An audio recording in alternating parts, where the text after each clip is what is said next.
Hello guys, nandito na naman tayo. Siyempre, good morning muna dyan at good evening rito. Ito ha, pag-usapan natin, ito magandang labanan ngayon sa Senado. Di ba? Ang labanan ng mga magkakapatid. Di ba? Ang Tulfo Brothers versus Kawatano Sisters. Maganda to, head to head ito, di ba?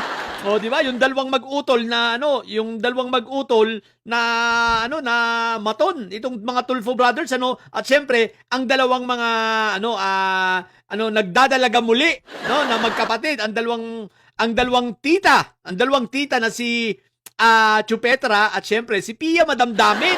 Okay, the Kawatano Sisters. Yan. So mukhang sa mga darating na araw makikita natin ang mga labanang ito. Pero bago tayo magsimula sa ating mga pagtalakay sa kanilang mga pinag-awayan sa Senado, kailangan muna syempre kailangan natin batiin si Pia Madamdamin at baka magtampo na. Ay, kumustahin pala, hindi batiin Pia Madamdamin, kumusta ka naman? Sana naman ay nasa mabuti kang kalagayan. At kung napapanood mo ito, huwag ka na magtatampo ha. Ayan, kinumusta ka na namin ha. Baka mag-inarte ka na naman, mag-drama ka na naman, okay? So, yun, kumusta ka na, Pia Madamdamin, okay? Eto, pag-usapan na natin, walang iya. So, eto na nga, nagdrama-drama na itong si Pia Madamdamin kahapon. Pagkatapos ng impeachment trial, di sa sessions nila sa Senado, aba, si Pia Madamdamin at nag-inarte. Sabihan ba naman si Senator Tulfo ng drama-drama? Away-awayin ba naman? At wag lang Siyempre, wala si Chupetra. So, to the rescue ang ate. Di ba? Wala yung little sister niya Siyempre, to the rescue ang big sister. Di ba? So, ayan na nga. At sabihan ba naman si Senator Tulfo ng drama-drama? Ayun! Nagpantigan pandinig ni Senator Raffy. Buti nga, hindi pa tumayo si Senator Erwin kasi wala si Chupetra. Kung nandun si Chupetra, for sure, tatayo yan si Senator Erwin. Wala naman. So, sige lang. Kumbaga head to head sila. Di tumayo ngayon nitong si Senator Tulfo. Di sabi niya, ubusin lang daw muna niya yung tawa niya. tapos napaka-iksi lang yung sinabi, sabay talikod Pag sabihin ba naman na manalamin ka muna. Sabi ni Senator Tulfo, kahit kailan hindi ako nagdadrama rito at wala sa bokabularyo ko magdrama. Siya nga naman, hindi ko rin nakita magdrama ito si Senator Raffy Tulfo. Hindi to dramatista Prangka ito Prangkang tao to So hindi mo talaga ito makikita magdrama. Kaya sabi ni Senator Tulfo, simple lang, tumingin ka nga sa salamin. Sabay talikod. Parang hinampas ng laptop sa mukha si Pia Madamdamin Pagkatapos sabihin pagkahampas ng laptop sa mukha, sabay binuhusan ng malamig na tubig. Ang lupit ng banat ni Senator Raffy, So, dito mo na makikita, simula na ito ng digmaan. Maganda pa naman yung magkapatid na Tulpong yan, wala rin preno yan pag talagang bumanat yan. Pero kagandahan sa dalawang ito na magkapatid, may ebidensya. Hindi ito babanat ng walang basta ebidensya at walang basta hawak.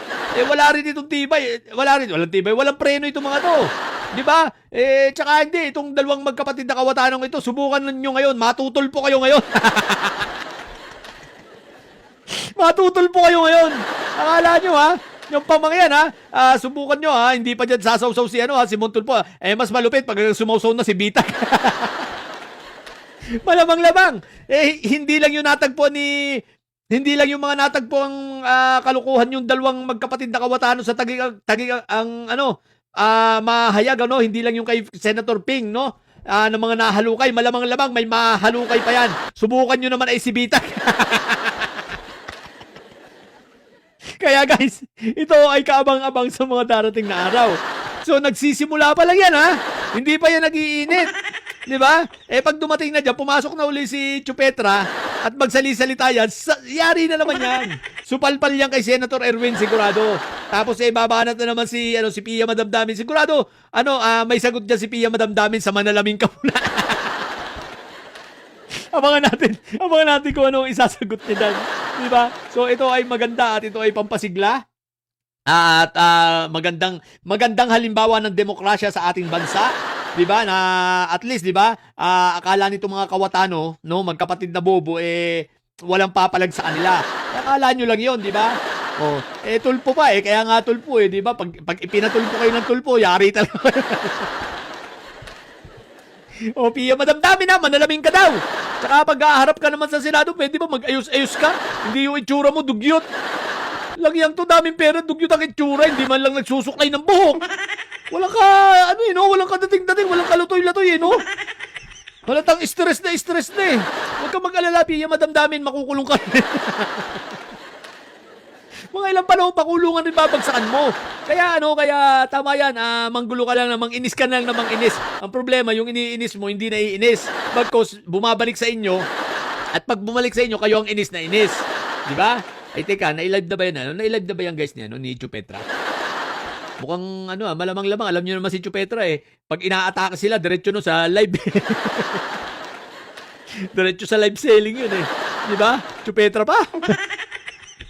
So guys tandaan niyo hindi lang impeachment trial ang ating inaabangan ngayon, ang hindi lang impeachment trial ang kaabang-abang na rin pati ang labanang Tulfo Brothers versus Cayetano Sisters. Sino pupusta? Dito ako sa Tulfo Brothers ako, syempre. Kampi ako sa Tulfo Brothers, syempre. Wala kumbaga dehado na limadong ng Tulfo rito. Dehado na itong Cayetano Sisters, di ba? Pangitan naman di ba? Kayong bahala. O sinong pupusta, mga didiles?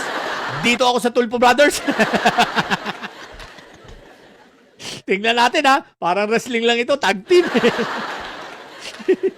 Iiyak sigurado rin. Ang ending nito, nag-iiyak ito sa rehas itong dalawang magkapatid, mag-sisters. Ang ending nito, nasa kulungan tong Cayetano Sisters na ito. Tingnan. So, abangan na lang natin. So, yan kaya paganda ng paganda mga politika dito sa ating bansa Kaya, okay. So, ilan muna sa mga bumundi. Away. So, bumundi dilis at may sayo dyan. Anyo? Ang tatay nyo yung so, BP nyo ay bobo. Manatili kayo mga bobo at may sayad sapagkat ang may sayad ay laging high blood. Bye!